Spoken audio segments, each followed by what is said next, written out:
Hi, and welcome to the Archive of History. It is just before dawn in the ancient city of Jerusalem, and the world is hushed in that sacred stillness that exists only in the moments before light breaks across the eastern hills. The air is cool, almost cold, carrying with it the faint mineral scent of limestone dust and the lingering traces of last night's cooking fires. Somewhere in the darkness, a rooster crows, its call echoing off stone walls that have stood for generations. You are standing in a narrow street, your feet on worn cobblestones that countless thousands have walked before you. The stones are smooth beneath your sandals, polished by the passage of time and pilgrims. Above you, the sky is beginning to shift from deep indigo to a softer shade of purple, and the first stars are fading. This is a city unlike any other in the ancient world, a place where heaven and earth seem to touch, where the sacred and the mundane exist side by side in every courtyard and on every street corner. Tonight you will walk these streets as they were 2,000 years ago, in the time when the Second Temple still stood gleaming on its mount, when Roman soldiers kept watch from their fortress towers, when the smoke of daily sacrifices rose to the heavens. Before we drift off, I am always curious to know where my listeners are tuning in from and what time it is that they are listening tonight. Let me know in the comments. You are about to experience something that has vanished from the world, something that exists now only in fragments of stone and in the preserved words of ancient chroniclers. You will walk through markets that no longer exist, hear languages that are now silent, smell incense that has not burned for millennia. You will see the city as a pilgrim might have seen it, arriving for one of the great festivals, when Jerusalem swelled with visitors from every corner of the known world.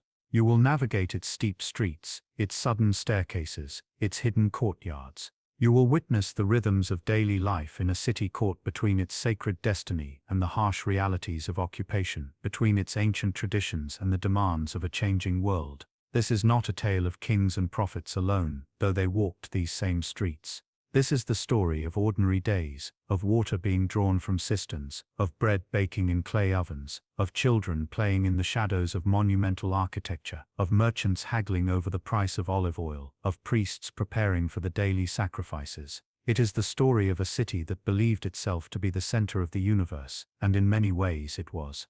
Now let the noise of the modern world fade away. Release the concerns of your day, the glow of screens, the hum of engines, the rush of contemporary life. Let yourself drift backward through time, through the centuries, until you arrive at this threshold moment in a city that still dreams in stone and starlight.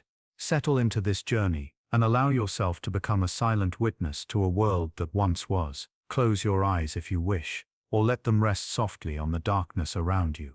Breathe slowly, deeply, and prepare to walk the streets of ancient Jerusalem. The journey to Jerusalem begins long before you reach its gates. For days, perhaps weeks, you have been traveling. If you are coming from the Galilee, you have walked south through the Jordan Valley, following the ancient pilgrim routes that wind alongside the river. If you are arriving from the coast, you have climbed through the Judean foothills, leaving behind the Mediterranean breezes for the drier, sharper air of the highlands. If you come from the east, you have crossed the wilderness, that vast expanse of rock and sun, where the world seems reduced to its bare essentials. Your feet are dusty, your traveling cloak is worn, and you carry with you only what is necessary, a small bag of provisions, a water skin that you refill at every well and stream, perhaps a staff to steady your steps on the uneven ground. You have traveled with others, because no one travels these roads alone. There is safety in numbers, and there is also companionship. The sharing of stories and songs to make the miles pass more swiftly. And then, as you crest a ridge, you see it. Jerusalem rises before you in the morning light, and the sight stops you where you stand. The city sits on its hills like a crown, its limestone walls glowing golden white in the sun. The Temple Mount dominates everything, its massive platform visible from miles away, the sanctuary building at its center gleaming with its covering of white marble and gold. Even from this distance you can see the columns of smoke rising from the altar, the daily sacrifices already begun. The city is larger than you expected, spreading across multiple hills, terraced and walled, a maze of stone and humanity. You can see the towers of the fortress where the Roman garrison keeps watch. You can trace the line of the great walls that encircle the entire city, punctuated by gates and defensive towers. Beyond the city, to the east, the Mount of Olives rises, its slopes dotted with olive groves, and during festival times, with the white tents of pilgrims who could not find lodging within the walls. You stand there for a long moment, taking it in. Other travelers pause beside you, and someone begins to recite the words of the Psalms, those ancient songs sung by generations of pilgrims approaching this very spot. The words speak of lifting your eyes to the hills, of gates being lifted up for the King of Glory, of the city of God. The voices around you join in, and for a moment the weariness of travel falls away, replaced by a sense of awe and anticipation. This is not just any city, this is the city, the place where earth and heaven meet, where the presence of the divine dwells among humanity. You adjust your pack, take a drink from your water skin, and begin the final descent toward the gates. As you draw closer, the details emerge. The walls are massive, built of enormous stone blocks fitted together with remarkable precision. In places, the stones are so large that you cannot imagine how human hands could have moved them into place. The wall rises perhaps 20 or 30 feet above the rocky ground, and atop it you can see the walkway where guards patrol. The gate you are approaching is one of several that pierce the walls, and even from a distance you can see that it is crowded. People are flowing in and out, a constant stream of humanity, merchants with pack animals loaded with goods, pilgrims like yourself, local farmers bringing produce to market, Roman soldiers in their distinctive armor, their red cloaks bright against the pale stone.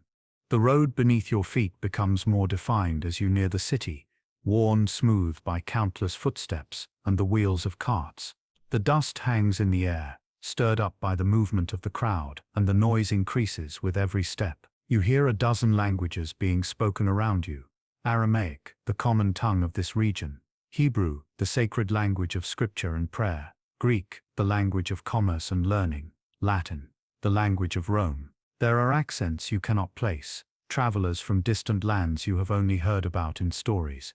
The woman walking beside you is speaking a language that sounds like Hebrew but with different rhythms, perhaps from one of the Jewish communities in Mesopotamia or Egypt. A group of men ahead are arguing in Greek about the price of passage through one of the toll stations. A Roman soldier shouts an order in Latin, and the crowd parts to let a small detachment through. The smells reach you before you reach the gate. There is the scent of animals, both the livestock being driven to market and the donkeys and camels that serve as beasts of burden. There is the smell of humanity, of many bodies pressed close together in the heat. There is the acrid tang of smoke from cooking fires and workshops, and underneath it all, the ever-present smell of dust and stone. As you pass through the shadow of the gate itself, you notice how the temperature drops. The walls are thick, perhaps 10 or 12 feet deep, and the gate tunnel provides a moment of cool shade.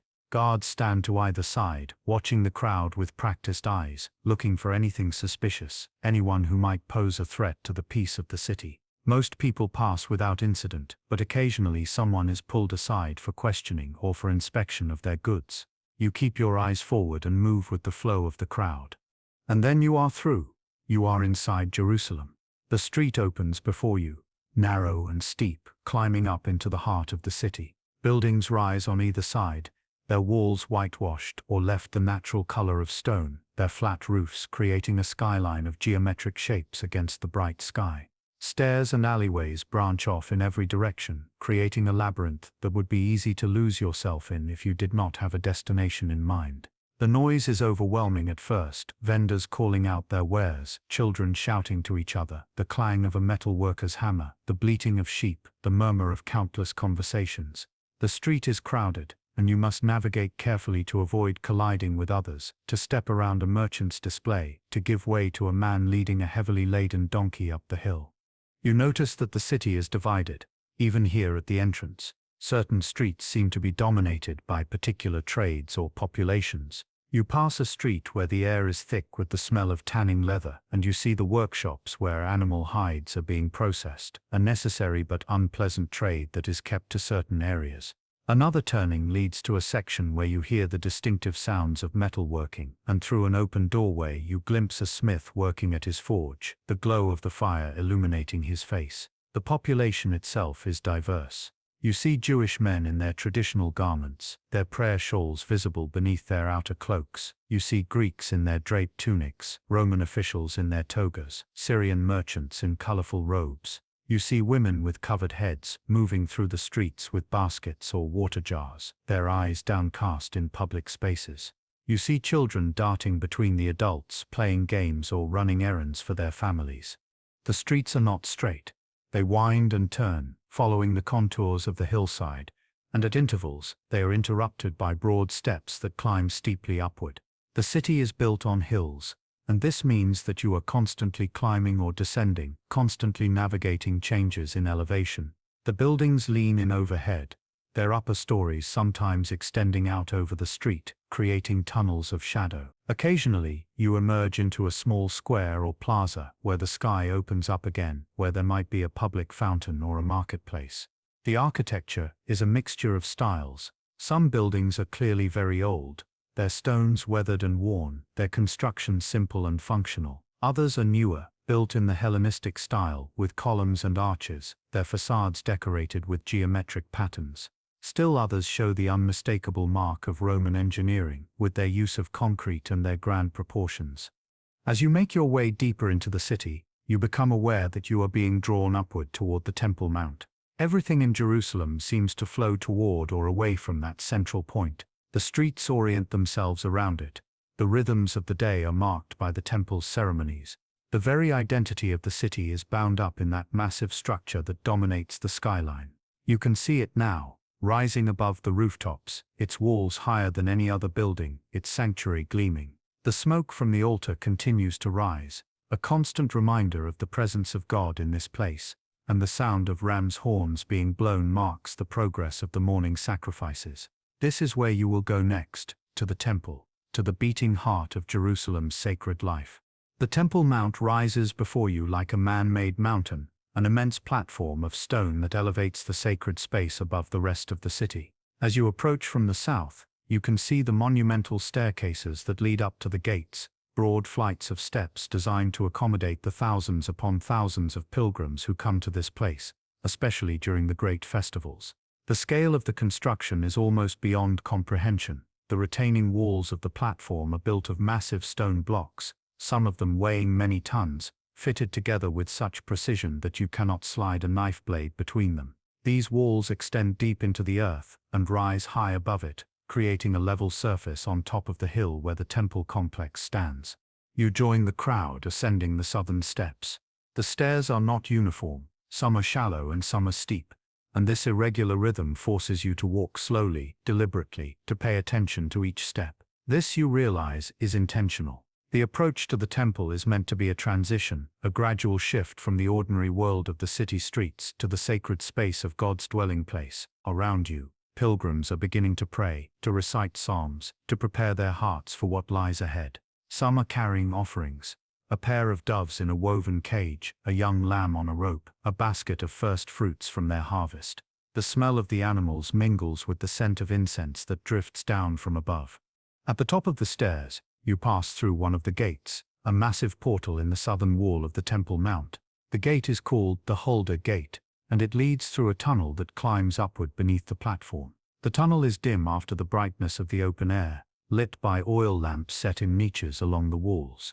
The ceiling is vaulted, and your footsteps echo in the enclosed space. The tunnel is also crowded, and you move slowly with the press of bodies, the anticipation building with each step, and then you emerge into the light, and you are standing in the court of the Gentiles.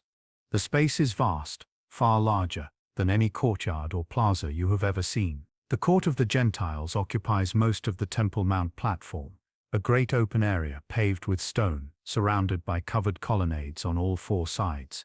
These colonnades are architectural marvels, rows of massive columns supporting wooden roofs, creating shaded walkways where people can walk and talk and rest out of the sun. The columns are made of marble, some plain and some ornately carved, and they stretch in long perspectives that make the space seem even larger than it is. The colonnade on the southern end, the Royal Stoa, is particularly impressive, with 4 rows of columns creating a basilica-like hall where merchants and money changers have set up their stalls. The court of the Gentiles is open to anyone, regardless of their background or beliefs, and this makes it one of the most cosmopolitan spaces in the ancient world. You see Jews from every corner of the diaspora: Alexandria, Rome, Babylon, Antioch. You see God-fearers, Gentiles who have been drawn to the Jewish faith but have not fully converted. You see curious travelers who have come to see this wonder of the world. You see beggars sitting against the walls, hoping for alms from the pious. You see groups of students sitting in circles around their teachers, engaged in debates about scripture and law. The noise is considerable, a constant hum of conversation, prayer, teaching, and commerce.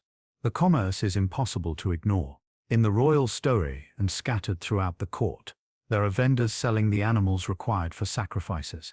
If you have traveled from a great distance, it is impractical to bring your own sacrificial lamb or doves, and so you must purchase them here. The vendors do a brisk business, their stalls filled with cages of birds and pens of sheep and goats. The prices are higher than you would pay in the countryside, but there is little choice. Nearby are the tables of the money changers, another necessary service in this international city. The temple tax must be paid in a specific currency, the Tyrian shekel, because other currencies bear images that are considered idolatrous. If you have come with Roman denarii or Greek drachmas, you must exchange them, and the money changers charge a fee for this service. The clink of coins and the calls of the vendors create a constant background noise, a reminder that even in this most sacred of places, the practical necessities of life continue. Rising above the court of the Gentiles, in the center of the platform, is the inner temple complex, a series of courtyards and buildings surrounded by their own walls. These walls are lower than the outer retaining walls but still substantial, and they create a clear boundary between the outer court, open to all, and the inner courts, which have strict restrictions on who may enter. You approach the low stone barrier that marks this boundary, and you can read the inscriptions posted at intervals along it. They are written in Greek and Latin, and they carry a stark warning. No foreigner is to enter within the barrier and enclosure around the temple. Anyone caught doing so will have himself to blame for his resulting death. The Romans have given the temple authorities the right to execute anyone who violates this boundary, even Roman citizens. This is how seriously the sanctity of the inner courts is guarded. You are permitted to pass beyond this barrier because you are Jewish, a member of the covenant community. You ascend a short flight of steps and pass through a gate in the wall. You are now in the court of women, so named because this is as far as Jewish women are permitted to go in the temple complex. The court is smaller than the vast court of the Gentiles but still substantial, a rectangular space surrounded by covered porticos. In each corner of the court, there are chambers used for various temple functions, storage, preparation of sacrificial materials, and other administrative purposes. In the wall opposite the entrance, there is another gate, taller and more ornate than the one you passed through. This is the Nicanor Gate, made of Corinthian bronze and so beautiful that it is considered one of the wonders of the temple. It leads to the court of Israel, the court of the men, and beyond that to the court of priests. The court of women is full of people, and the atmosphere is one of reverent activity. This is where people come to pray, to make their offerings, to participate in the liturgical life of the temple. Along the walls, there are 13 trumpet-shaped collection boxes, where people can make donations for various temple expenses, the purchase of wood for the altar fires, the provision of incense, the maintenance of the building. You see people approaching these boxes, some dropping in small copper coins with a quiet clink, others making more substantial offerings of silver. Near the Nicanor Gate, there is a raised area with 15 semicircular steps where the Levites stand to sing the psalms during the daily services. Their voices are trained and clear, and even when they are not singing, you can hear them rehearsing, their harmonies echoing off the stone walls. The daily rhythm of the temple is marked by the sacrifices. The first sacrifice of the day, the morning temid, has already been offered at dawn, but throughout the day there will be other offerings, individual sacrifices brought by pilgrims, sin offerings, guilt offerings, peace offerings, thank offerings. Each type of sacrifice has its own procedures, its own rituals, and the priests who perform these rites are trained from childhood in the proper methods. You watch as a man approaches the Nicanor Gate with a lamb, the animal young and unblemished as the law requires. A priest meets him there, examines the animal to ensure it is suitable, and then leads it forward into the court of priests. The man cannot follow, but he can stand at the gate and watch as his offering is presented at the altar. The altar itself is visible through the Nicanor Gate, an enormous structure built of unhewn stones, rising in tiers with a ramp leading up to the top. The altar is always burning, the fire never allowed to go out, and the smoke from the sacrifices rises constantly into the sky. The smell of burning meat and fat is powerful, mixing with the sweet scent of incense from the golden altar inside the sanctuary building. To the modern mind, this might seem strange or even disturbing, but in the ancient world, sacrifice is the primary way that humans communicate with the divine. The offering of an animal's life, the burning of its flesh, the pouring of its blood at the base of the altar, these are sacred acts that bridge the gap between the earthly and the heavenly, that atone for sin, that express gratitude, that seek favor and blessing. Beyond the altar, in the court of priests, stands the sanctuary building itself, the heart of the entire temple complex. It is smaller than you might expect, given the immensity of the platform on which it stands, but every detail of its construction speaks of extraordinary wealth and craftsmanship. The facade is covered in white marble and plated with gold, and when the sun strikes it, the reflection is so bright that you must turn your eyes away. The entrance is hung with a massive curtain, woven in blue, purple, and scarlet, embroidered with cherubim. This curtain separates the holy place from the outer courtyard, and only priests may pass beyond it. Inside the holy place are 3 sacred objects: the golden lampstand with its 7 branches, always kept burning, the table of showbread, where 12 loaves are placed each Sabbath, and the golden altar of incense where incense is burned twice daily, at morning and evening. Beyond the holy place, separated by another curtain, is the Holy of Holies, the innermost chamber where God's presence is said to dwell. This room is empty now. The Ark of the Covenant was lost when the first temple was destroyed by the Babylonians, but it is still the most sacred space in the Jewish world. Only the high priest may enter it, and only once a year on the Day of Atonement. The sight of the sanctuary building fills you with a mixture of awe and humility. You are standing in the place where heaven and earth touch, where the infinite God chooses to dwell among finite humanity. The sheer audacity of it is breathtaking, that this small nation, often conquered and oppressed, maintains this elaborate system of worship, this enormous complex dedicated to the service of an invisible God who cannot be represented by any image. The temple is a statement of faith in the face of overwhelming odds, a declaration that God is real and that this relationship between God and people matters more than anything else. As the morning progresses, the temple continues its rhythms. The Levites begin to sing, their voices rising in the ancient psalms of David. The sound is beautiful, trained voices in harmony, accompanied by instruments, harps, lyres, cymbals, and the silver trumpets that are blown at specific moments in the ritual. The music fills the courtyards, and people stop their conversations to listen, to join in if they know the words, to simply stand in the presence of this sacred sound. The priests move through their duties with practiced efficiency, their white linen garments bright in the sunlight, their movements choreographed by centuries of tradition. The smoke continues to rise from the altar, and the smell of sacrifice and incense permeates everything.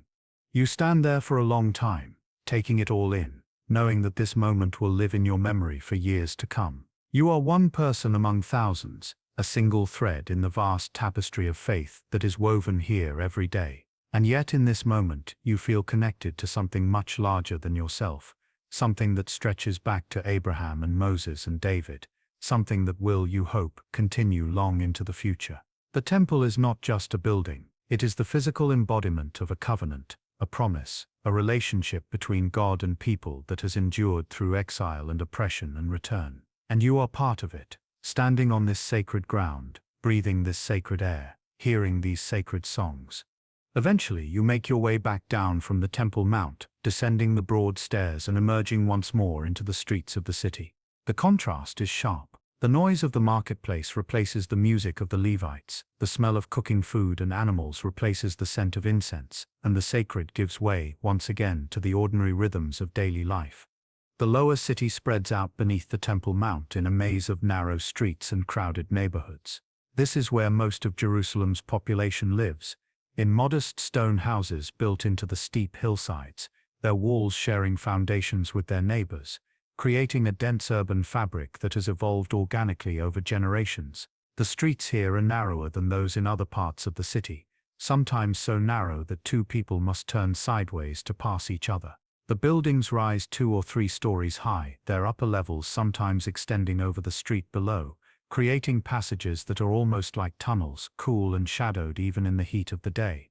You turn into one of these residential streets, and immediately the world becomes more intimate, more domestic. The grand public spaces of the Temple Mount feel very far away. Here life is lived at a human scale, measured in the daily tasks of survival and community. The houses are built of pale limestone blocks, the same stone that is quarried from the hills around the city. Most are plastered on the outside, whitewashed to reflect the harsh summer sun, though some have been left in their natural stone. The doors are wooden, weathered by time and use, and they are usually open during the day, allowing air to flow through the interior rooms.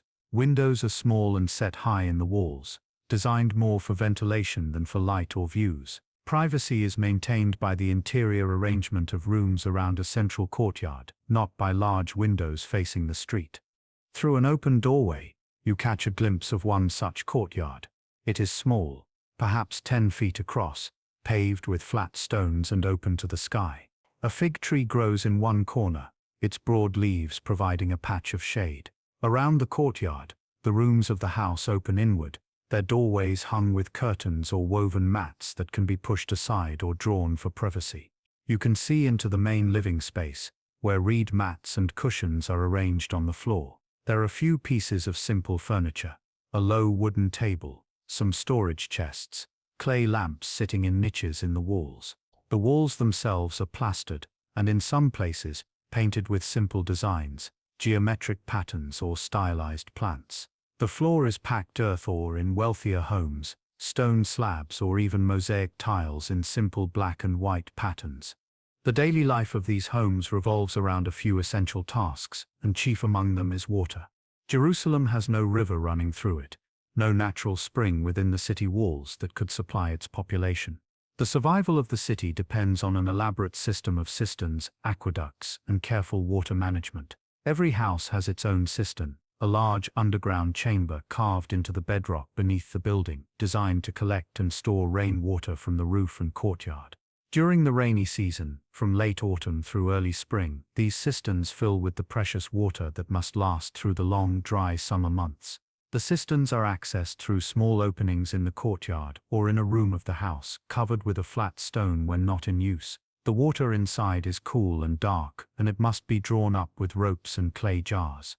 You see a woman emerging from a house, carrying 2 large water jars balanced on her shoulders, suspended from a wooden yoke. She is heading toward one of the public pools, perhaps the Pool of Siloam at the southern edge of the city, where water from the Gihon spring is channeled through Hezekiah's tunnel. This ancient tunnel, cut through solid rock centuries ago, brings fresh spring water into the city, and it is a lifeline for the population.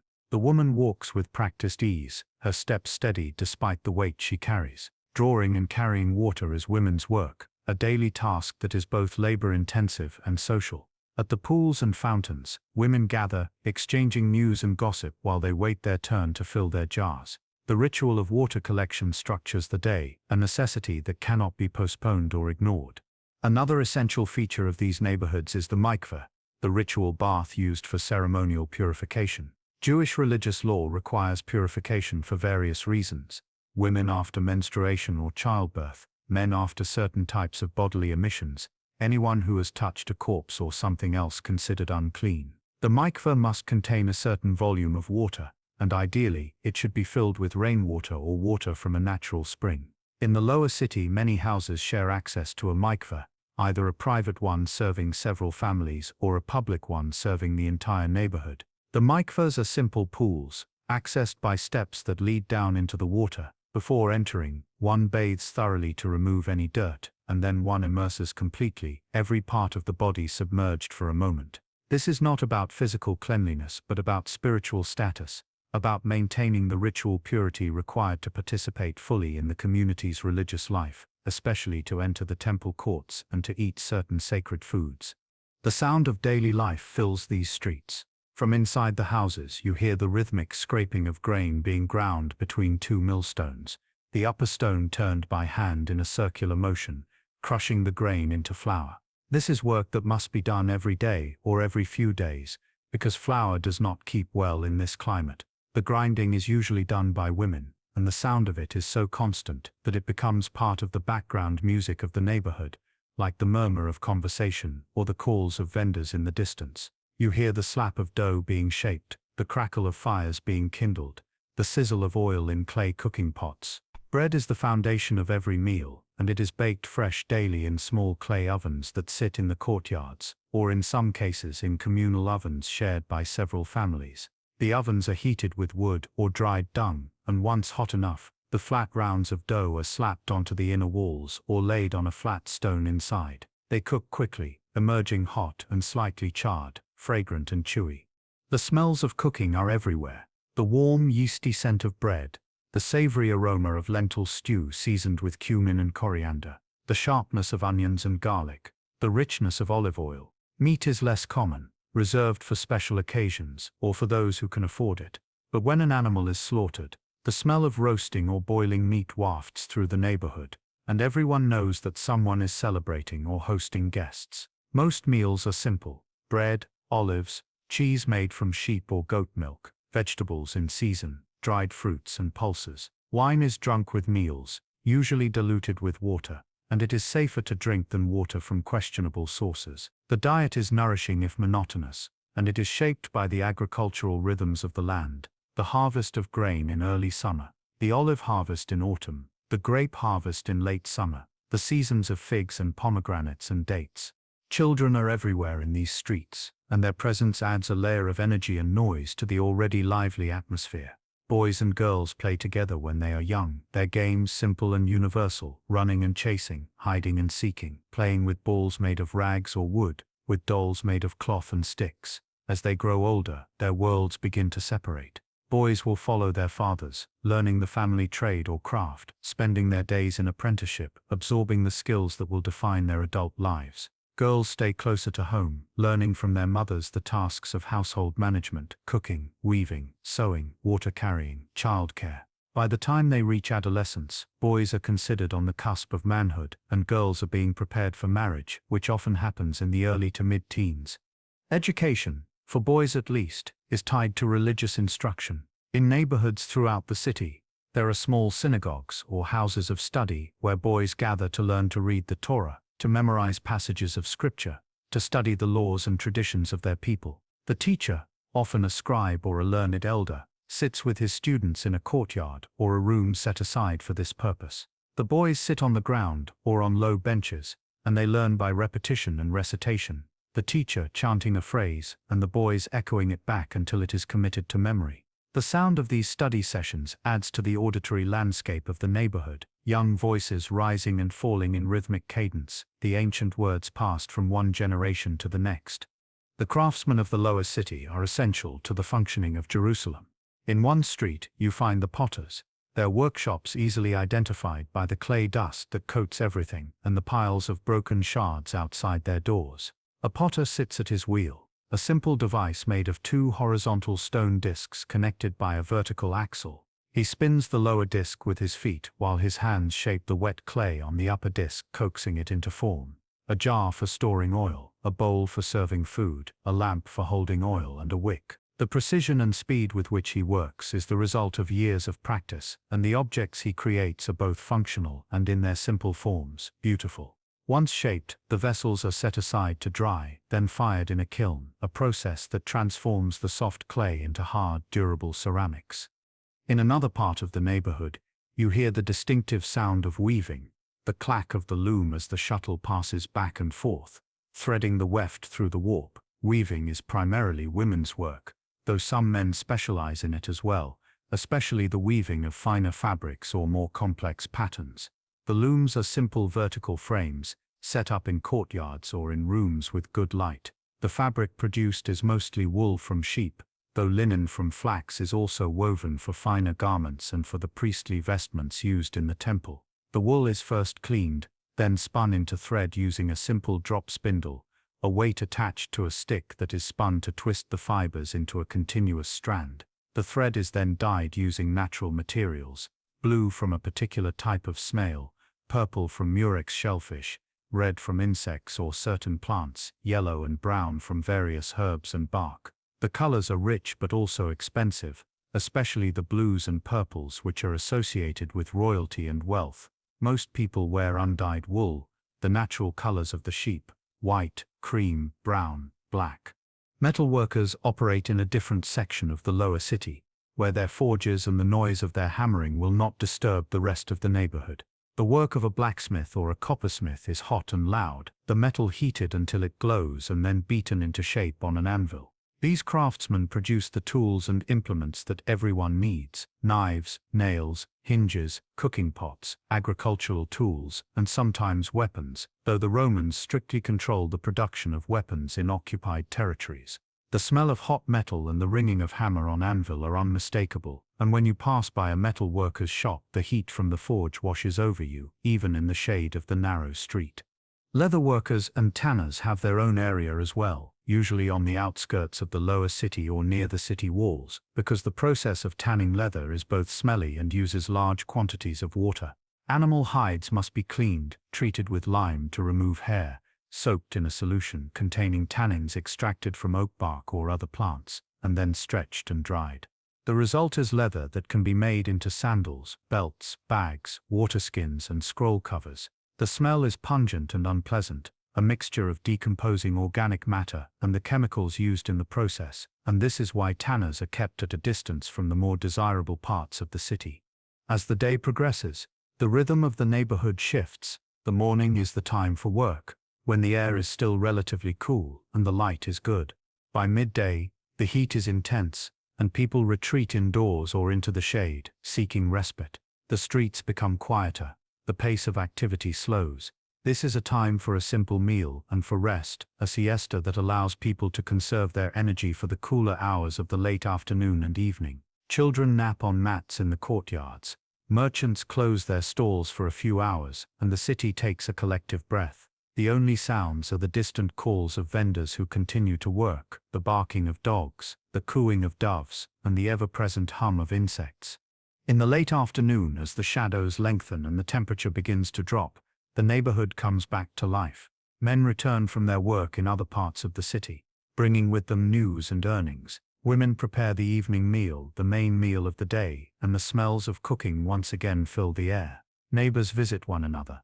Children resume their play, and the streets become social spaces where people gather to talk, to exchange stories, to share the events of the day. This is when marriages are arranged, when disputes are settled, when community decisions are made, informally but with real significance. The community is tight-knit by necessity. People depend on one another for support, for help in times of crisis, for the sharing of resources and information. Reputation matters here, and behavior is regulated not by formal laws alone but by the collective judgment of neighbors who know everything about everyone. As evening approaches, the call to prayer echoes from the synagogue scattered throughout the neighborhood. The day is marked by these rhythms: the morning prayers, the midday pause, the evening prayers. Religion is not separate from daily life, but woven into it at every level, a constant thread that gives meaning and structure to the ordinary tasks of survival. The Sabbath is a weekly punctuation, a day when all work stops, when families gather for special meals, when the ordinary is set aside and the sacred is given its full due. The preparation for Sabbath begins on Friday, with extra cooking and cleaning, because no work of any kind is permitted once the sun sets. On Saturday, the city changes its character completely. The markets are closed, the workshops are silent, the streets are quieter. Families walk together to the synagogues, dressed in their best clothes, and the day is spent in prayer, study, rest, and celebration. It is a day that renews the community, that reminds everyone of what is essential, that provides a rhythm of work and rest, of striving and receiving, that makes life sustainable. While the lower city pulses with the rhythms of working life, there is another Jerusalem, one that exists in stark contrast to the crowded neighborhoods of artisans and laborers. This is the upper city, built on the western hill across the valley from the Temple Mount, where the wealthy and powerful have constructed their residences. The contrast between upper and lower is not just a matter of elevation on the hillside, but of wealth, status, and proximity to power. The streets here are wider, cleaner, less congested. The houses are larger, more elaborate, with architectural features that speak of money and taste. The homes of the wealthy are built around spacious courtyards, far larger than those in the lower city, and these courtyards are often decorated with gardens, fountains, and colonnaded walkways. The columns are made of imported marble or finely carved local stone, and they create shaded galleries where one can walk or sit, protected from the sun. The floors of these courtyards are paved with mosaics, intricate patterns made from thousands of tiny colored stones, geometric designs, floral motifs, even scenes from mythology or nature. The craftsmanship required to create these mosaics is extraordinary, and the materials are expensive, some of the stones imported from far away. To walk on such a floor is to walk on art, on wealth made visible. Inside these grand homes, the rooms are spacious and well appointed. The walls are plastered smooth and painted with frescoes in the Hellenistic or Roman style, showing architectural elements like columns and pediments or delicate scenes of plants and birds. Some of the more adventurous homeowners have even included human figures in their decorations, though this is controversial, given the traditional prohibition against graven images. The floors inside may also be mosaic or, in some cases, polished stone. There are multiple rooms, dining rooms with couches arranged around low tables in the Roman triclinium style, private chambers for family members, storage rooms and kitchens. The furniture is finer than in the lower city, wooden couches with cushions, inlaid chests, bronze lamps on stands, tables with carved legs. The material culture of the upper city reflects the cosmopolitan nature of Jerusalem's elite. These families are not isolated from the wider world, but are part of a network that extends across the Mediterranean and beyond.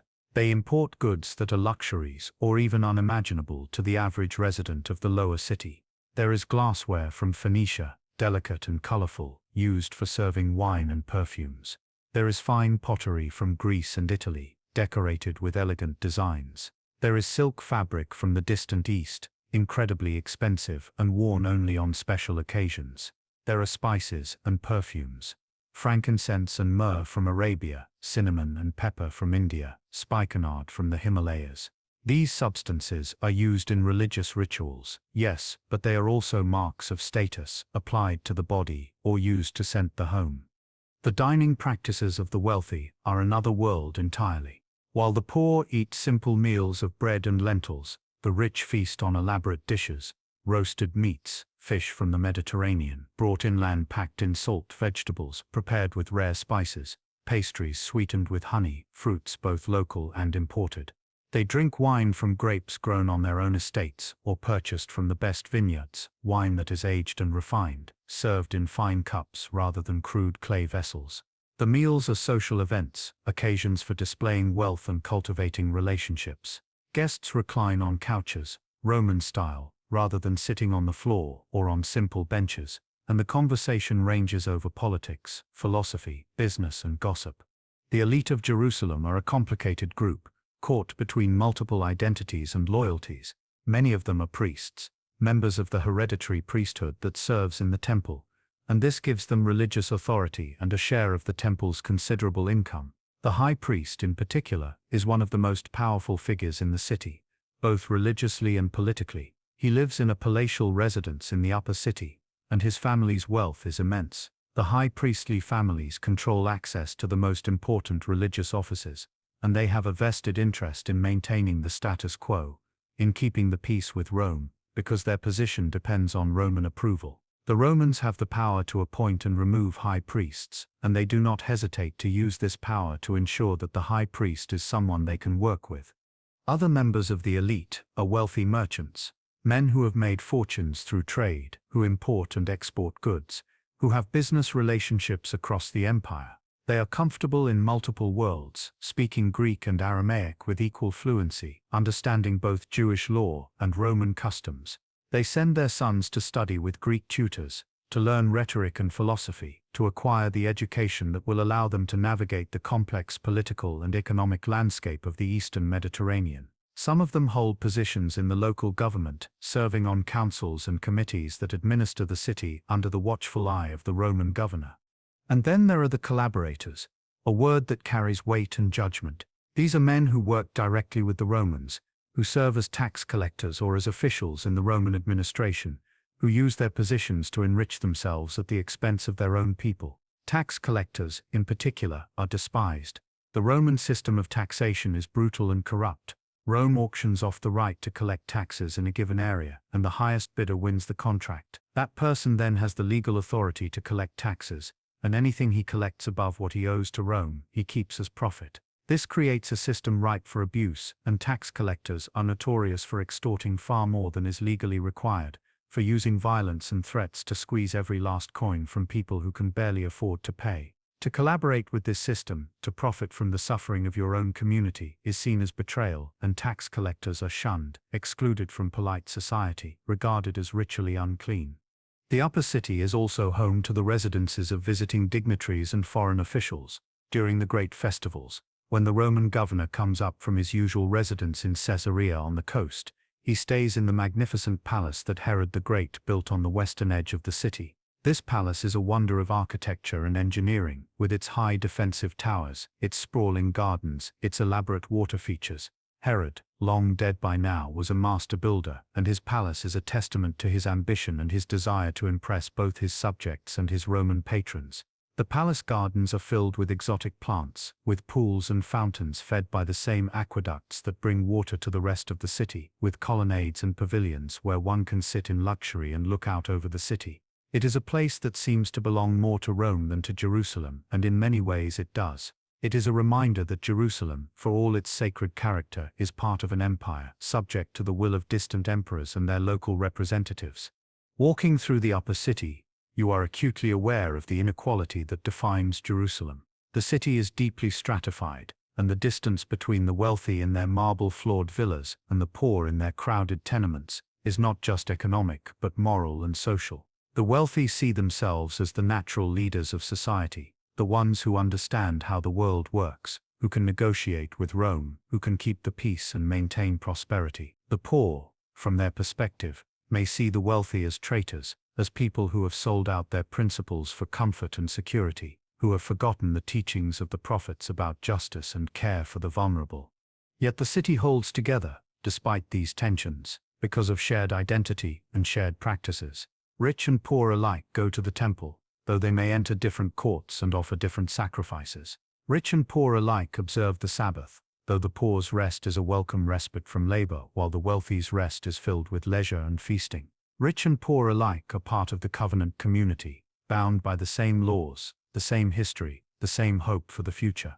This shared identity is powerful enough to contain the tensions, at least for now, at least in times of relative peace.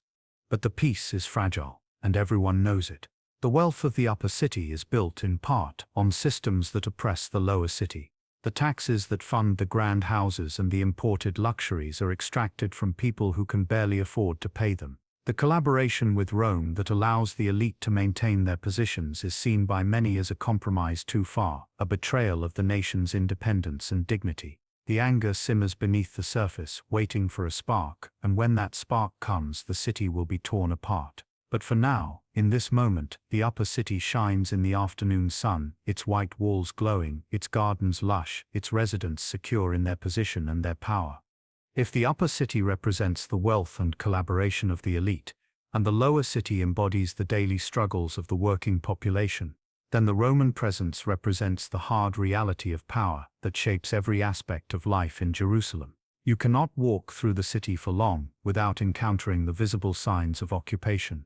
The most imposing of these is the Antonia Fortress, a massive military installation that sits at the northwestern corner of the Temple Mount, looming over the sacred space, like a constant reminder of who truly holds authority. The fortress is named after Mark Antony, the Roman general who once ruled the eastern provinces, and it was built by Herod the Great as both a defensive structure and a palace. Now it serves as the barracks for the Roman garrison stationed in Jerusalem, several hundred soldiers who are responsible for maintaining order in the city. The fortress is built on elevated ground, and its towers rise even higher, giving the soldiers inside clear lines of sight over the temple courts. This is not accidental. The positioning allows the Romans to monitor the activities at the temple, to watch for any signs of unrest or rebellion, especially during the great festivals when the city is packed with pilgrims and emotions run high. The architecture of the fortress is unmistakably Roman: thick stone walls, corner towers with crenellations for defense, narrow windows that can serve as arrow slits. Inside, there are barracks for the soldiers, storerooms for weapons and supplies, cisterns for water, and quarters for the officers. There is also a large courtyard where the soldiers drill and train, and from the streets below you can sometimes hear the sounds of military exercises. the stamp of synchronized marching, the clash of wooden practice swords, the shouted commands of centurions putting their men through their paces. The soldiers themselves are a foreign presence in every sense. Most of them are not from Judea, but from other parts of the empire: Syria, Thrace, Gaul, Germania. They speak Latin among themselves, and most of them have only a rudimentary understanding of Aramaic or Greek. They wear the distinctive armor of the Roman military, segmented iron plates that protect the torso, helmets with cheek guards, and heavy sandals studded with nails. They carry short swords called gladia, rectangular shields, and javelins. When they patrol the streets, they move in formation, a visible demonstration of discipline and strength. Their purpose is not subtle. They are here to intimidate, to remind the population that resistance is futile, that Rome's power is overwhelming. The relationship between the soldiers and the local population is tense at best, openly hostile at worst. The soldiers are occupiers, and they behave like occupiers. They have legal immunity for most of their actions, and they know it. They can requisition goods or services from the population, and there is little recourse for those who are compelled to comply. There are stories, whispered in the markets and alleyways, of soldiers abusing their power, of violence against those who resist, or even those who simply happen to be in the wrong place at the wrong time. The presence of these armed men creates an atmosphere of suppressed anger, a resentment that is always present beneath the surface of daily interactions. You see a patrol moving through the streets, 6 soldiers walking in 2 columns, their eyes scanning the crowd for anything suspicious. People step aside to let them pass, avoiding eye contact, keeping their faces neutral. To attract the attention of the soldiers is to invite trouble, and most people have learned to make themselves as invisible as possible when the Romans are near. The soldiers themselves seem bored, their movements mechanical, their expressions indifferent. For them, this is just another day in another occupied city, one of dozens in the empire where they have been stationed. They do not understand the religious significance of this place, the depth of feeling that the local population has for their temple and their traditions. To the soldiers, it is all foreign and incomprehensible, and their contempt is barely concealed. The center of Roman administrative power in Jerusalem, when the governor is in residence, is the Praetorium. This is likely located in Herod's palace on the western edge of the city, a building grand enough to serve as the governor's headquarters. The governor usually lives in Caesarea, the Roman capital of the province, where the climate is more pleasant and the harbor facilitates communication with the rest of the empire. But during the major Jewish festivals, especially Passover, the governor comes to Jerusalem with additional troops to ensure that the crowds do not get out of hand. His presence is both political and practical. He represents the emperor's authority, and he has the power to make decisions about life and death, about justice and punishment. Inside the Praetorium, Roman officials conduct the business of governance. Tax records are kept, legal disputes are adjudicated, reports are written and sent to higher authorities. The language here is Latin and Greek, the languages of power and administration. Jewish leaders come here when they need to petition the governor, or when they have been summoned to answer questions about the loyalty of the population. These interactions are fraught with tension. The Romans view the Jews as a difficult people, prone to religious fanaticism and rebellion. The Jews view the Romans as brutal pagans who do not understand or respect their sacred traditions. Each side approaches the other with suspicion and barely concealed hostility. Taxation is one of the most visible and oppressive aspects of Roman rule. The empire runs on taxes, and the provinces are expected to contribute their share to the imperial treasury.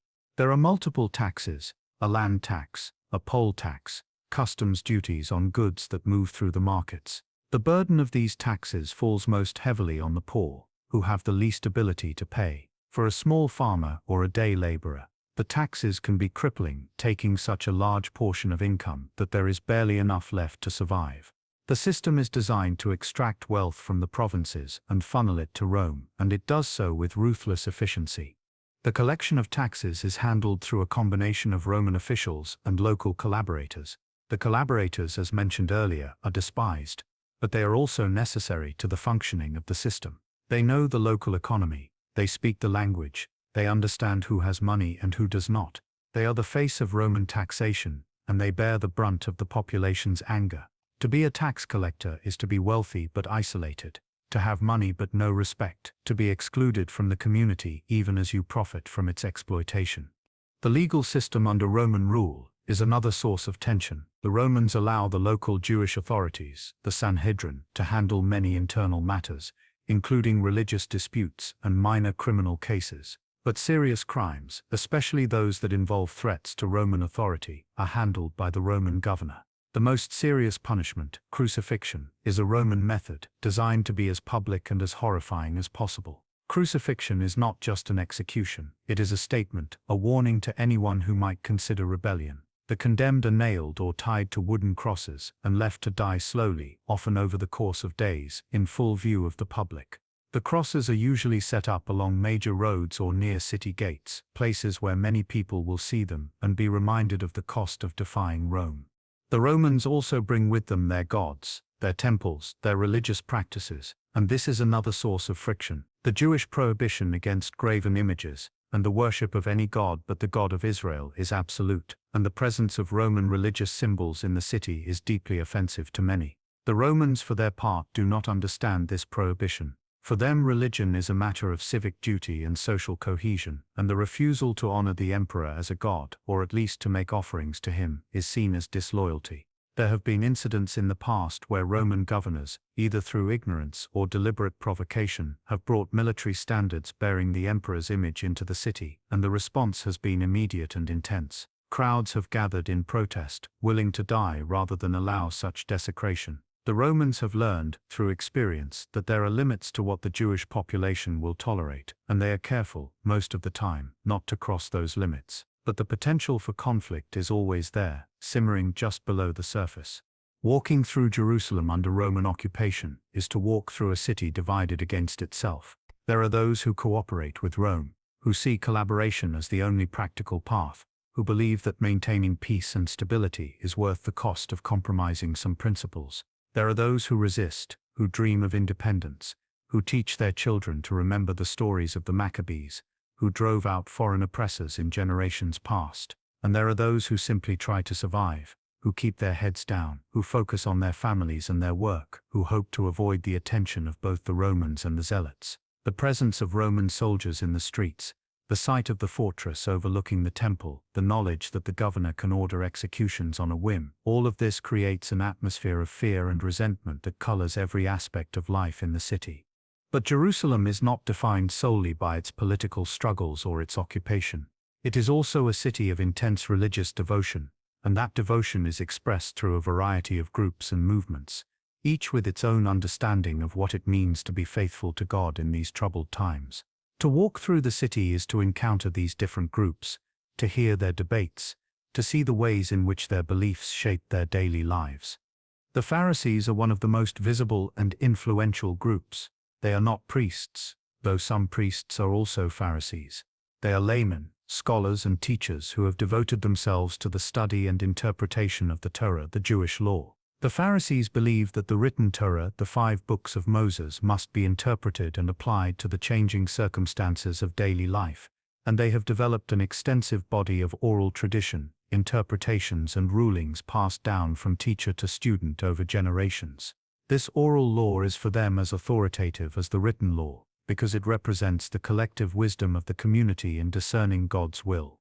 You see Pharisees in the streets and in the markets, easily identifiable by their dress and their demeanor. They wear phylacteries, small leather boxes containing scripture verses, bound to their foreheads and arms during prayer. They wear fringes on the corners of their garments, as commanded in the Torah, and they are meticulous in their observance of purity laws, of tithing, of Sabbath regulations. They gather in synagogues, where they teach and debate, and they have followers among the common people, who respect their learning and their piety. The Pharisees are concerned with making the law accessible, with teaching people how to live righteously in the midst of a complex and often compromised world. Their debates are intense and public. In the courtyards of the temple, in the synagogues, even in the streets, you can hear Pharisees arguing with each other about the proper interpretation of a particular commandment, about the boundaries of permissible behavior on the Sabbath, about the requirements for ritual purity. These are not abstract academic exercises. They are deeply practical questions about how to live. Can you heal on the Sabbath? Can you carry a burden? What constitutes work? How do you maintain purity in a city that is full of Gentiles and their unclean practices? The Pharisees take these questions seriously, and their discussions are passionate, filled with references to Scripture and to the teachings of earlier rabbis. The Sadducees represent a different approach entirely. They are the priestly aristocracy, the families who control the temple and its rituals. Unlike the Pharisees, the Sadducees do not accept the authority of the oral law. For them, only the written Torah is binding, and they interpret it conservatively, resisting the innovations and elaborations of the Pharisees. The Sadducees are also theologically distinct. They do not believe in the resurrection of the dead or in angels or spirits, doctrines that the Pharisees hold dear. For the Sadducees, the focus is on the here and now, on the proper performance of the temple rituals, on maintaining the sacrificial system that atones for sin and maintains the relationship between God and the people. The Sadducees are fewer in number than the Pharisees, but they are far more powerful politically and economically. They live in the grand houses of the upper city, they have close relationships with the Roman authorities, and they have a vested interest in the status quo. Any disruption to the current order threatens their position, and they are willing to do whatever is necessary to maintain stability, even if that means collaborating with Rome in ways that others find objectionable. The high priest, the leader of the Sadducees, is appointed by the Roman governor, and he serves at the governor's pleasure. This makes him a deeply compromised figure in the eyes of many, a religious leader who is also a political pawn. The Essenes are a group you are less likely to encounter in the streets of Jerusalem, because many of them have withdrawn from the city altogether. They believe that the temple and its priesthood have been corrupted, that the Sadducees are illegitimate, that the entire system is tainted beyond repair. Some Essenes live in communities in the wilderness, most famously at Qumran near the Dead Sea, where they practice a rigorous and ascetic form of Judaism, waiting for God to intervene and restore purity to the land. They observe strict purity laws, they hold property in common, they study the scriptures intensively, and they believe that they are living in the last days, that a great cosmic battle between good and evil is about to unfold. There are also Essenes who live in Jerusalem, though they keep themselves separate from the mainstream religious life of the city. They have their own gate in the city wall, the Essene Gate, and their own distinct practices. They bathe frequently for ritual purification, they eat communal meals in silence, and they are known for their strict discipline and their apocalyptic beliefs. To the average resident of Jerusalem, the Essenes are an odd and somewhat extreme group, admirable perhaps for their devotion, but too rigid and too pessimistic for most people's tastes. And then there are the Zealots, though they are not yet an organized movement, not in the way they will be in later years. The Zealots are those who believe that collaboration with Rome is unacceptable, that the only faithful response to occupation is resistance, even armed resistance if necessary. They look back to the stories of Phinehas, who took violent action to defend the purity of the people, and to the Maccabees, who fought and won independence from foreign rulers. For the Zealots, or those who share their sentiments, paying taxes to Caesar is a form of idolatry, because it acknowledges his authority over what belongs to God alone. They dream of a day when Israel will be free, when a Messiah, an anointed king from the line of David, will drive out the Romans and restore the kingdom. This messianic hope is widespread, not just among the Zealots but among many in the population. The prophets spoke of a coming age when God would intervene, when justice would be established, when the nations would come to Jerusalem to worship the true God, when swords would be beaten into plowshares and peace would reign. People read these prophecies and wonder when, if ever, they will be fulfilled. Some see signs of the end times in the political turmoil, in the corruption of the priesthood, in the suffering of the poor. Others counsel patience, trusting that God will act in God's own time. The tension between hope and despair, between action and waiting, runs through every conversation about the future. The synagogues scattered throughout the city are centers of these debates and of the religious life that binds the community together. Unlike the temple, which is a single monumental structure dedicated to sacrifice and priesthood, the synagogues are local, neighborhood institutions where people gather for prayer, for the reading and study of scripture, for communal decision-making. The word synagogue means assembly, and that is exactly what these buildings are, places where the community assembles. The architecture of a synagogue is simple, usually a rectangular room with benches along the walls and a central space where the Torah scroll is read. There is no altar, no sacrifice. The focus is on the Word of God, on hearing it read aloud and explained, on responding with prayer and song. On the Sabbath, the synagogues are full. Families come together, men and women often separated into different sections, and the service follows a familiar pattern. There are prayers, blessings, the recitation of the Shema, the central affirmation of Jewish faith. Hear, O Israel, the Lord our God, the Lord is one. The Torah is brought out from its special ark, a decorated cabinet, where it is stored, and it is unrolled on a reading desk. A member of the community is called up to read a portion, and then another, until the assigned reading for the day is complete. The reading is in Hebrew, the sacred language, though most people speak Aramaic in their daily lives, so there is often a translation or explanation provided in the common tongue. After the reading, there may be a sermon or teaching, an explanation of the passage, a drawing out of its implications for how the community should live. The synagogue is also a place for communal decisions, for resolving disputes, for organizing charity for the poor. It is in many ways the heart of the neighborhood, the place where the social and religious life of the community intersect. To be excluded from the synagogue, to be put under a ban for some serious violation of community standards, is to be cut off from the very fabric of life, to lose not just religious standing but social connection and economic support as well. The threat of exclusion is a powerful tool for enforcing communal norms. These different groups, Pharisees, Sadducees, Essenes, Zealots, do not exist in isolation. They interact, they debate, they sometimes come into conflict. A Pharisee might argue with a Sadducee about the resurrection in the courtyards of the temple, drawing a crowd of onlookers who listen and take sides. A Zealot might denounce a tax collector in the market, calling him a traitor and a collaborator, leading to a scuffle that has to be broken up by the authorities. An Essene might preach about the coming judgment, warning that the corruption of the priesthood will bring divine wrath upon the city. These interactions create a dynamic, sometimes chaotic religious landscape, where there is no single orthodoxy but rather a vigorous, ongoing conversation about what it means to be faithful.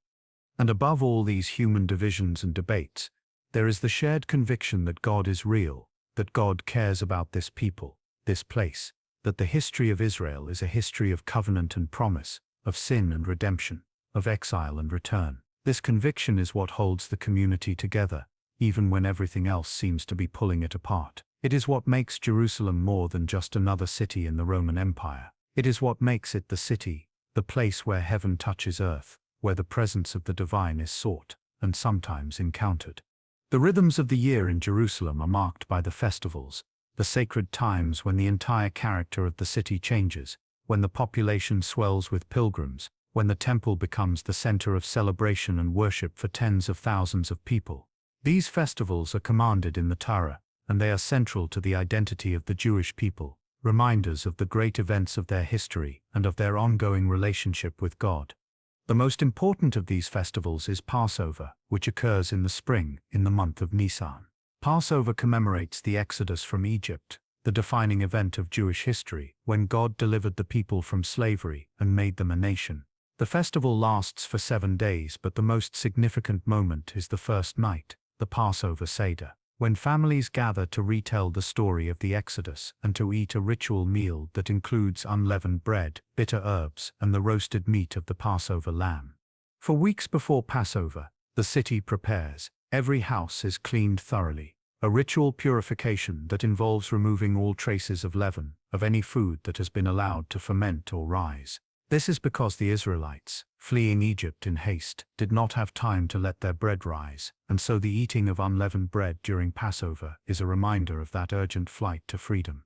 The markets are full of people buying supplies for the festival, flour for baking matzah, the unleavened bread, wine for the ritual cups, bitter herbs and other symbolic foods.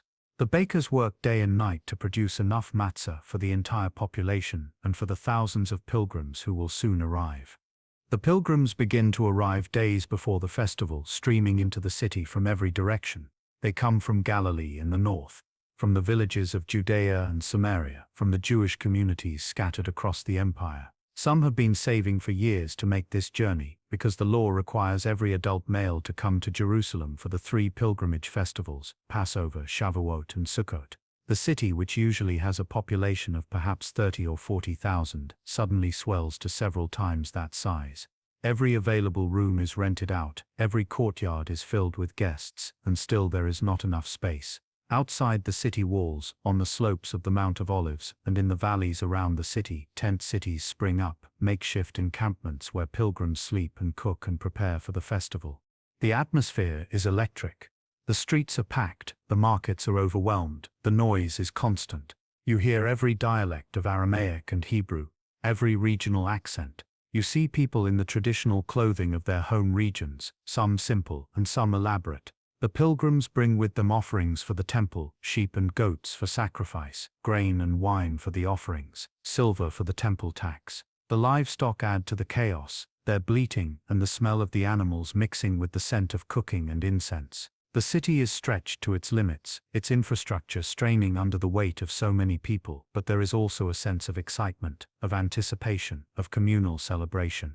On the day before Passover, the lambs are slaughtered. Each family or group of families has brought or purchased a lamb, and in the afternoon, they bring the animals to the temple. The court of the Gentiles is packed, and there is a system in place to manage the enormous crowd. The people are admitted in groups, and once a group is inside, the gates are closed behind them. The lambs are slaughtered by their owners, and the priests catch the blood in bowls and pour it at the base of the altar. The carcasses are then returned to the owners, who take them home to roast and eat that night. The process is repeated again and again, group after group, thousands upon thousands of lambs, until every family has their Passover sacrifice. The sight is overwhelming. The courtyard runs with blood. The smell of it is heavy in the air. The sound of bleating, and the prayers of the people, and the chanting of the Levites all blend together into a single, intense sensory experience. This is sacrifice on a massive scale.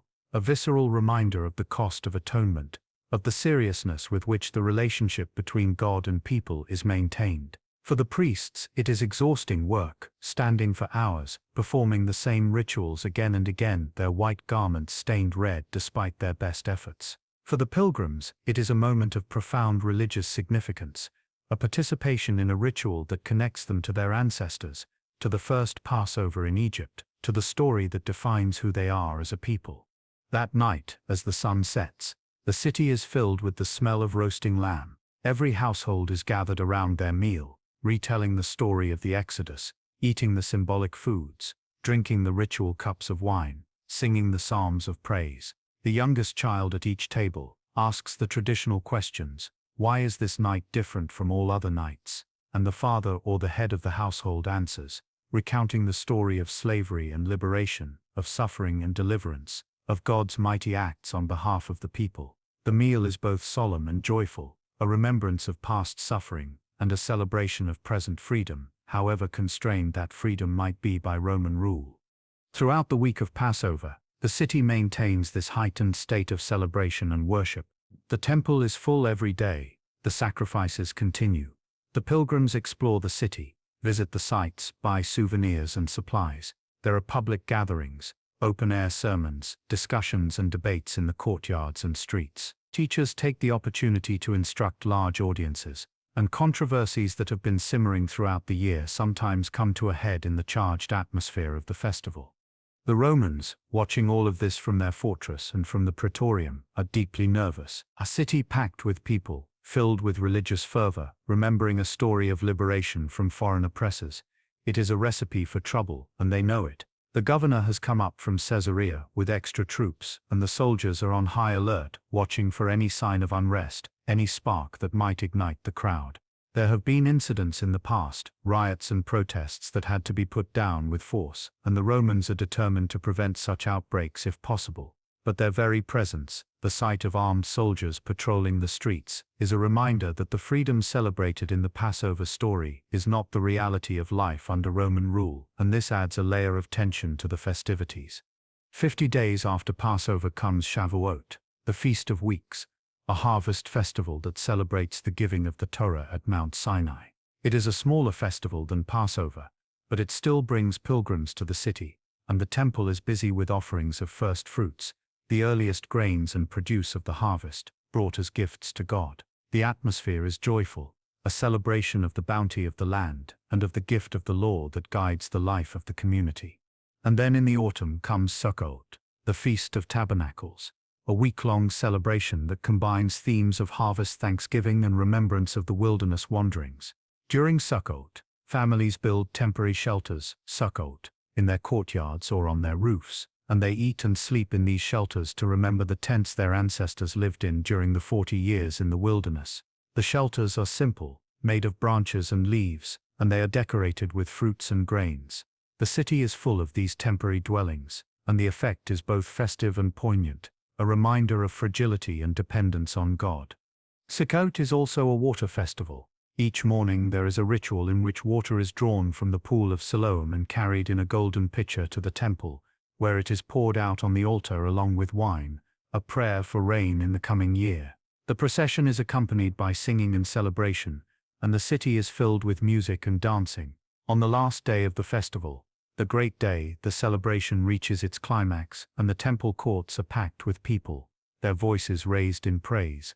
These festivals structure the year, providing rhythms of work and rest, of ordinary time and sacred time. They are times when the community comes together, when differences are set aside, when the shared identity as the people of God is celebrated and reinforced. They are also times of hope, times when the prayers for deliverance, for the coming of the Messiah, for the restoration of the kingdom, are prayed with particular intensity. And they are times when the city is most itself, most fully alive, most clearly the center of the world that its inhabitants believe it to be. As the sun begins its descent toward the western hills, the character of Jerusalem shifts once more. The heat of the day starts to dissipate, and a cooler breeze moves through the streets, carrying with it the scent of evening meals being prepared and the sound of the final calls to prayer. The light changes, becoming softer, more golden, casting long shadows across the stone walls and narrow alleyways. This is the time when the city begins to slow, when the frenetic pace of commerce and movement gives way to something more contemplative, more domestic. The gates of the city will close at sunset, a daily ritual that has been observed for as long as anyone can remember. Before the gates swing shut, there is a final rush of activity. Farmers who have been selling their produce in the markets all day gather their remaining goods and begin the journey back to their villages. Travelers who have lingered too long in the city hurry to leave before they are locked inside for the night. Those who plan to stay make their way to wherever they will sleep, a relative's house, a rented room, a corner of a courtyard where they have been given permission to spread their bedroll. The guards at the gates watch this flow of humanity with practiced eyes, checking for anything suspicious, ensuring that no one is trying to smuggle contraband in or out. Inside the walls, as the gates close with a heavy thud and the iron bars are set in place, the city takes on a different atmosphere. The streets, so crowded during the day, begin to empty. The markets close, the vendors pack away their goods, covering their stalls with cloths or closing the wooden shutters. The public spaces, so full of noise and activity, become quieter. The sound of footsteps on stone, of doors closing, of shutters being latched, creates a rhythm of settling, of the city tucking itself in for the night. In the houses and courtyards, oil lamps are being lit. These lamps are simple objects. Small clay vessels with a reservoir for olive oil and a spout where a wick is placed. The wick, usually made of twisted flax or cotton, draws up the oil and burns with a steady warm flame. The light they provide is soft and flickering, creating pools of illumination in the gathering darkness. In the wealthier homes there may be bronze lamps on stands, more elaborate and decorative, but the principle is the same. As the lamps are lit one by one, the city begins to glow from within, small points of light appearing in windows and courtyards, a constellation of human habitation against the deepening blue of the evening sky. The evening meal is the main meal of the day, the time when families gather after the work is done. In the lower city, this meal is simple but nourishing. There is bread, always bread, fresh from the evening's baking.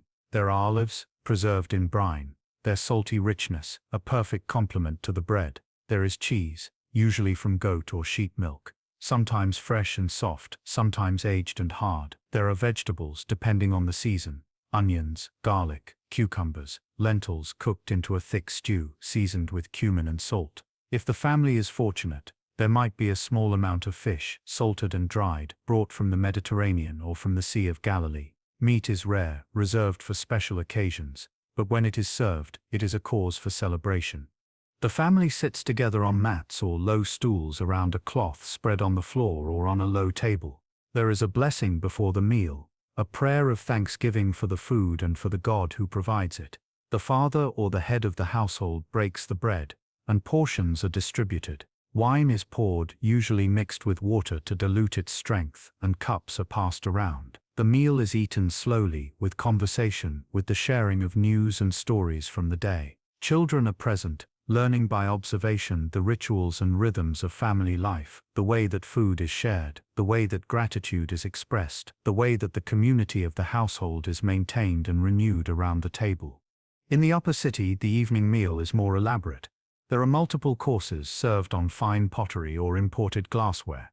There are servants to bring the food and to pour the wine. The wealthy recline on couches in the Roman style, leaning on one elbow while they eat, a posture of leisure and luxury that sets them apart from the poor who sit or squat. The conversation at these meals might range over politics and business, over philosophy and literature, over the gossip of the city. There might be entertainment, musicians playing the lyre or the flute, singers performing songs, poets reciting their verses. The meal is an event, a performance of status and sophistication. But whether in the lower city or the upper city, whether simple or elaborate, the evening meal marks a transition. It is the moment when the focus shifts from the public world of work and commerce to the private world of family and rest. After the meal, there is time for quiet conversation, for telling stories to the children, for preparing for the next day. In some households, there is time for study, for reading or reciting scripture, for discussing the teachings of the rabbis. The day is winding down, and the rhythms of sleep are beginning to assert themselves. As full darkness falls, the city becomes a different place. The streets, so busy during the day, are now largely empty. Walking through Jerusalem at night is not safe. There is no public lighting, and the narrow streets are pools of darkness, broken only by the occasional lamp carried by someone hurrying home, or by the faint glow of light from a window. There are dangers in the darkness, thieves who operate under cover of night, wild animals that sometimes venture into the city from the surrounding hills, the simple risk of stumbling on the uneven cobblestones or falling down a stairway that you cannot see. Most people stay indoors once night has fallen, doors barred, shutters closed, the household secure within its walls. The city is not entirely asleep, however. There are guards on the walls, walking their patrols, keeping watch for any threat from outside. There are Roman soldiers on duty in the Antonia fortress, ready to respond to any disturbance. There is a night watch that patrols the streets, a group of men tasked with maintaining order and responding to fires or other emergencies. You can hear them sometimes, the sound of their footsteps echoing off the stone walls, the low murmur of their voices as they pass. Their presence is reassuring to some, a reminder that the city is being protected, but to others, it is a reminder that even in the privacy of night, there is no true freedom, no escape from the watchful eyes of authority. In the temple, the night brings its own rhythms. The great altar is never allowed to go out, and there are priests on duty throughout the night, tending the fire, ensuring that the coals remain hot, ready for the morning sacrifice. The golden lampstand inside the sanctuary is also kept burning, its 7 flames a symbol of God's presence, never extinguished. The temple itself is quiet at night, the crowds gone, the noise of the day replaced by the sound of the wind moving through the courtyards, the occasional bleat of an animal waiting to be sacrificed, the footsteps of the priests on their rounds. Above the city, the sky is spectacular, without the light pollution of modern times. The stars are brilliant, countless points of light spread across the darkness.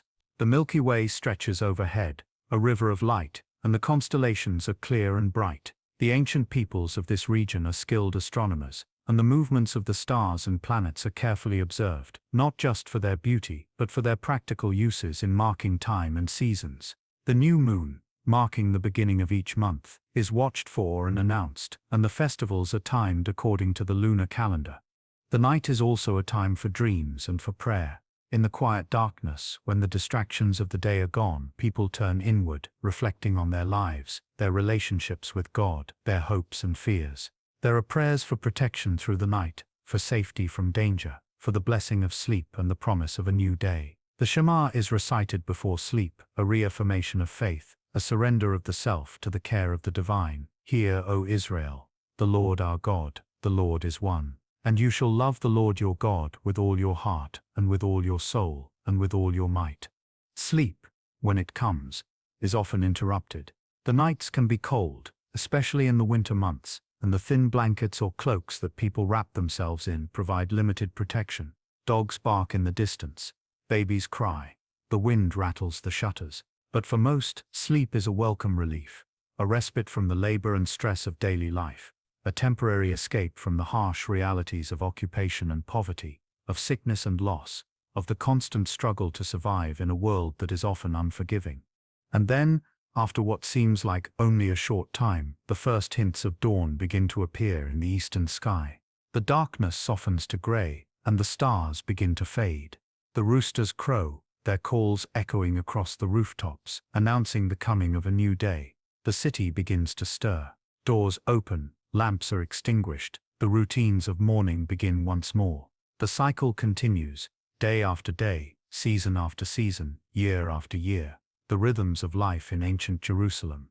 But even as life goes on in its daily rhythms, even as people rise and work and eat and sleep, there is an undercurrent of tension that runs through the city, a sense that the present order of things cannot hold forever. The resentment against Roman occupation, the economic pressures on the poor, the religious fervor and the apocalyptic expectations, all of these are building towards something, though no one knows exactly what or when it will come. There are whispers in the markets, conversations in low voices, about resistance, about rebellion. Some speak of a coming Messiah, a king from the line of David who will drive out the Romans and restore the kingdom of Israel. Some speak of taking up arms, of refusing to pay taxes, of acts of sabotage and defiance. Others urge caution, warning that any rebellion against Rome will be crushed brutally, that the city will be destroyed, that the consequences will be worse than the current suffering. The debates are intense, and they cut across families and communities, dividing those who counsel patience from those who demand action. The economic situation is deteriorating for many. The taxes are crushing, the cost of living in the city is high, and the gap between rich and poor is widening. There are beggars on the streets, people who have lost their land or their livelihoods and have come to the city hoping for charity or work. There are orphans and widows, the most vulnerable members of society, for whom survival is a daily struggle. The temple and the synagogues try to provide for them, collecting alms and distributing food, but the need is greater than the resources available. The wealthy, for their part, are often more concerned with maintaining their own position than with addressing the suffering of the poor, and this indifference breeds resentment. The religious authorities are themselves divided and compromised. The high priest and the Sadducees are seen by many as collaborators, more interested in preserving their wealth and power than in standing up for the people. The Pharisees, for all their learning and piety, are sometimes accused of hypocrisy, of being more concerned with the minutiae of legal observance than with the larger questions of justice and mercy. The prophetic voices that call for repentance and reform are often ignored or dismissed as troublemakers. And yet, the hunger for spiritual renewal, for a return to the covenant, for a renewed relationship with God, is palpable. People are looking for answers, for hope, for someone who can make sense of their suffering and point the way forward. There are also signs and portents that some interpret as warnings or promises. There are rumors of strange events, unusual celestial phenomena, prophetic dreams, visions reported by those who claim to have been visited by angels. In a culture that sees the hand of God in all things, these signs are taken seriously, debated and discussed, interpreted in light of scripture and tradition. Some see them as harbingers of judgment, warnings that God is about to act, that the current order is about to be overturned. Others see them as signs of hope, promises that deliverance is near, that the long-awaited Messiah is about to appear. The memory of past struggles is always present. The stories of the Maccabees, who fought and won independence from the Seleucid Empire a century and a half earlier, are told and retold, celebrated as examples of faithfulness and courage. The memory of the Babylonian exile, when the first temple was destroyed and the people were carried off into captivity, is a warning of what can happen when the nation turns away from God, when injustice and idolatry go unchecked. These stories shape the way people understand their present situation, providing both inspiration and caution, both hope and fear. The Romans, watching all of this, are aware of the potential for trouble. They have seen rebellions in other parts of the empire, and they know how to respond with overwhelming force. The legions are the most effective military machine the world has ever seen. Disciplined, well-armed, relentless. The fate of cities that have rebelled is well known. They are besieged, starved, and eventually destroyed. Their populations killed or enslaved. Their buildings razed. The Romans do not tolerate defiance. and they make examples of those who resist to ensure that others do not follow. But for now, in this moment, the tension is contained. The daily life of the city continues. The festivals are celebrated. The sacrifices are offered. The markets are full. The children play in the streets. Jerusalem is a city on the edge, balanced between hope and despair, between collaboration and resistance, between the past and an uncertain future. It is a city that believes in its own uniqueness, its own sacred identity, even as it struggles under the weight of occupation and the burden of internal divisions. And it is a city that in a few decades will face the ultimate test, when the simmering tensions finally explode into open rebellion and the Romans respond with the full fury of their military power. But that lies in the future, beyond the horizon of the present moment. For now, Jerusalem endures, its people living their lives, practicing their faith, raising their families, hoping for a better day. The stones of the city absorb the heat of the sun during the day and release it slowly through the night. The water flows from the cisterns and the aqueducts. The smoke rises from the altar. The songs are sung in the synagogues. The bread is baked in the ovens. The lamps are lit at evening. And life goes on, fragile and resilient, ordinary and extraordinary, in the shadow of the temple and in the presence of the divine. Today, 2,000 years later, the ancient city that you have walked through exists only in fragments. The Second Temple, the magnificent structure that dominated the skyline and defined the spiritual life of Jerusalem, is gone, destroyed by the Romans in the year 70 CE, just a few decades after the time we have been visiting. The destruction was total and deliberate. The Romans besieged the city for months, cutting off food and water, starving the population. When they finally breached the walls, they showed no mercy. The temple was burned, its stones toppled, its treasures looted and carried off to Rome. The Arch of Titus, still standing in Rome today, depicts the triumphal procession that followed the conquest, showing Roman soldiers carrying the golden lampstand and other sacred objects from the temple. The loss of the temple was catastrophic for the Jewish people. It was not just a building but the center of their religious life, the place where sacrifices were offered, where atonement was made, where God's presence was believed to dwell. Without the temple, the entire sacrificial system came to an end. The priesthood lost its function, the religious calendar was disrupted, and the Jewish community had to completely reimagine what it meant to worship God. Out of this crisis came Rabbinic Judaism, a form of the faith centered on the study of Torah, on prayer, on the observance of the law in daily life, on the synagogue rather than the temple. The Pharisees, with their emphasis on interpretation and teaching, became the dominant voice, and their oral traditions were eventually written down in the Mishnah and the Talmud, forming the basis of Jewish practice for the next 2 millennia. The physical city was also transformed. After crushing the rebellion, the Romans refounded Jerusalem as a Roman colony called Aelia Capitolina. Jews were banned from the city, except on one day each year when they were permitted to come and mourn at the site of the destroyed temple. The city was rebuilt in the Roman style with a grid of streets, pagan temples, and Roman administrative buildings. The population changed, becoming more Gentile, more Roman, more distant from the Jewish city that had been. And yet some things remain. The Western Wall, the massive retaining wall that Herod built to support the Temple Mount platform, still stands. It is the most sacred site in Judaism today, the closest place to the Holy of Holies that Jews can access, and it is a place of prayer and pilgrimage, where people come to stand where their ancestors stood, to place written prayers into the cracks between the stones, to remember and to hope. The stones themselves are a tangible connection to the past, weathered and worn by 2,000 years of sun and rain, and the touch of countless hands. Archaeologists have uncovered much of the ancient city, layer by layer, revealing the foundations of buildings, the streets and staircases, the ritual baths and cisterns, the pottery and tools of daily life. Walking through the archaeological sites in Jerusalem today, you can see the very stones that were part of the lower city, the paving stones of the streets that once echoed with the footsteps of merchants and pilgrims. You can see the remains of houses from the upper city, with their mosaic floors and frescoed walls still visible. You can walk through Hezekiah's tunnel, the ancient water system that brought water from the Gihon spring to the pool of Siloam, the same tunnel that the residents of the city used 2,000 years ago. You can stand at the southern steps of the Temple Mount, the broad staircase that led up to the Huldah Gates, and you can imagine the crowds of pilgrims ascending those steps on their way to worship. The modern city of Jerusalem is built on top of the ancient one, and in many places, the layers of history are visible, literally stacked one on top of another.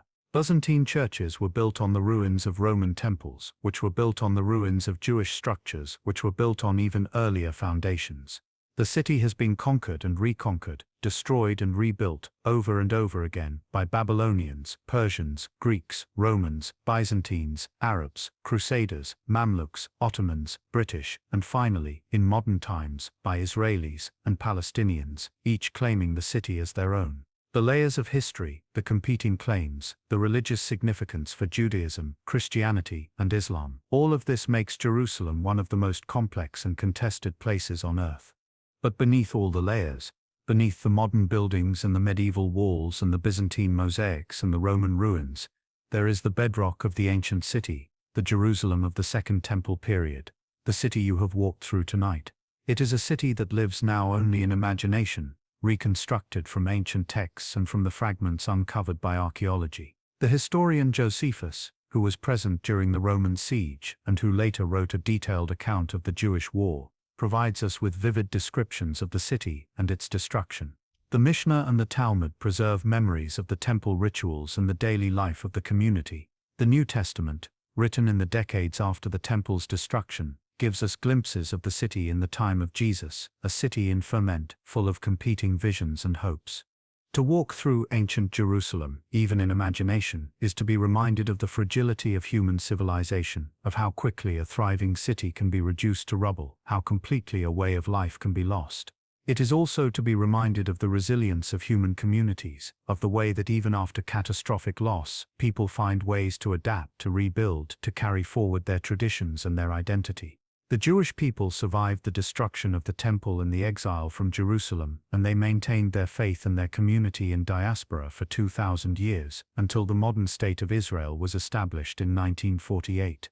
The story of ancient Jerusalem is a story of faith and suffering, of grandeur and poverty, of hope and despair.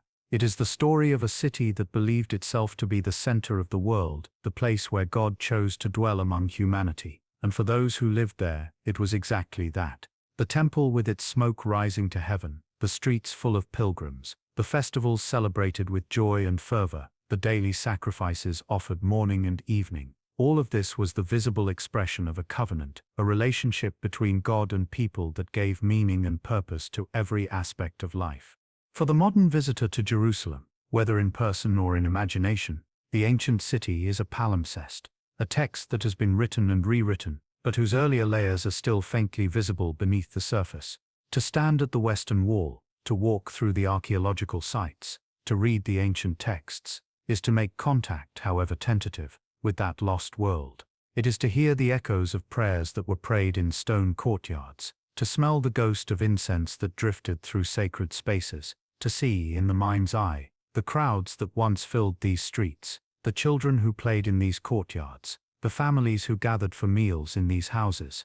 And it is to remember that history is not just about great events and famous figures, but about the daily lives of ordinary people, about the bread baked in clay ovens, the water drawn from cisterns, the lamps lit at evening, the children taught to read scripture, the hopes and fears that animated every moment. These people whose names we do not know, whose faces we cannot see, whose voices we cannot hear, they were as real as we are, as complex as human. They loved and grieved, they worked and rested, they hoped for a better future, they struggled to make sense of their world, and for a brief moment in history, they walked the streets of Jerusalem, a city that was, for them, the most important place on earth.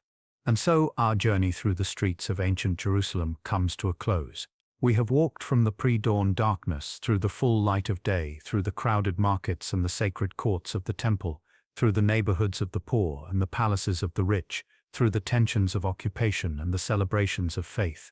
We have watched the daily rituals of survival, the drawing of water, the baking of bread, the grinding of grain, and we have witnessed the great festivals that brought the city to life with music and sacrifice and prayer. We have seen a city caught between earth and heaven, between the ordinary and the sacred, between the past and an uncertain future. The Jerusalem you have experienced tonight exists now only in memory and imagination, reconstructed from fragments of stone and text. The temple is gone, the sacrifices have ceased, the crowds of pilgrims no longer climb the southern steps. But something of that world remains, preserved in the stones that still stand, in the traditions that have been passed down through generations, in the stories that are still told. The city continues, layer upon layer, century upon century, a living testament to the endurance of faith and the persistence of hope. Thank you for walking these ancient streets with me, for dwelling for a time in a world that is both utterly foreign and strangely familiar, a world where the questions that people asked about God and meaning, about justice and community, about how to live a good life in difficult times, are questions we still ask today. The answers may be different, the circumstances have certainly changed, but the human heart, with its longing for connection and meaning, remains constant across the centuries. Now let the images of ancient Jerusalem fade gently from your mind. Let the sounds of the markets and the temple courts grow quiet. Let the scent of incense and bread and olive oil drift away. Close your eyes and rest, carrying with you perhaps a sense of the continuity of human experience, of the ways that we are connected to those who came before us, separated by time but united in our shared humanity. Sleep well. Dream of distant ages, of cities built on hope and faith, of ordinary people living extraordinary lives in the shadow of the sacred. And when you wake, may you carry with you something of the wisdom and the resilience of those ancient streets, some echo of the prayers that were prayed there, some fragment of the beauty that was created there, some reminder that we are all part of a story much larger than ourselves, a story that stretches back into the depths of time and forward into a future we cannot yet see. Our story fades now, but the echoes remain. Until we meet again, rest well, and good night.